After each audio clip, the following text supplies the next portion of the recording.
Il s'est éteint à l'âge de 104 ans et c'est toute une vie que l'illustre Tawana Salmon a dédiée au renouveau de la culture polynésienne et plus particulièrement au tatouage traditionnel, une technique ancestrale qu'il a ramené des Samoa dans les années 80. Esther Cuneo. C'est tellement... On est pour Tahiti.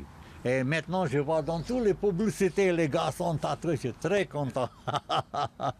Hein? Matamu, on n'a pas. Faire revivre le tatouage, un rêve aujourd'hui devenu réalité pour Tawana Salmon. Né à Tahiti d'une mère polynésienne et d'un père américain, il se passionne pour la culture ancienne de Tahiti, l'ère des alioi et du tatouage, avant les premiers contacts. Une passion qu'il partage avec Thea Hirschon, son amie la plus proche. C'était un homme de spectacle. Il avait le plus grand spectacle sur Waikiki Beach, très connu là-bas. Et de temps en temps, il revenait ici. On est devenus amis parce que moi aussi j'étais très impliquée dans le renouveau culturel ici.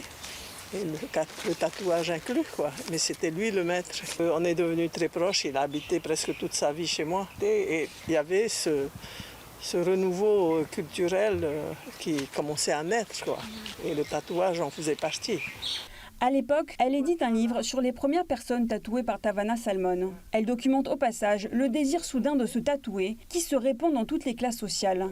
Une pratique jusqu'alors réservée aux têtes brûlées. Le tatouage était devenu juste un attribut des voyous, ceux qui allaient en prison, ou les cœurs, les flèches, ceux qui avaient fait l'armée et tout ça. Et puis Tawana est arrivé, le tatouage a commencé à revenir, à être connu, et ça a été un engouement. Jusqu'à aujourd'hui, il n'y a qu'à regarder le nombre de tatoueurs qui existent. Hein. C'était vraiment un besoin,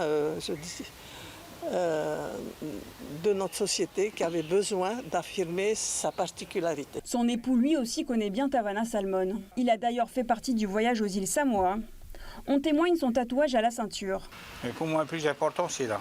C'est là où c'est quand même c'est douloureux, hein, mais il fallait le faire.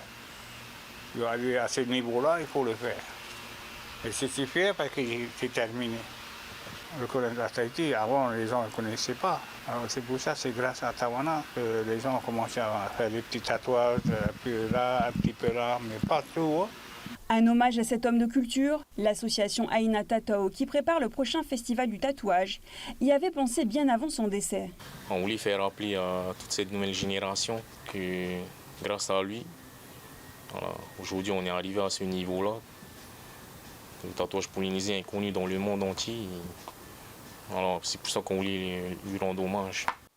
Le Tahiti Tattoo Fest se tiendra du 28 novembre au 1er décembre. Il réunira 53 professionnels, dont 6 tatoueurs traditionnels, sous le regard de ce grand homme.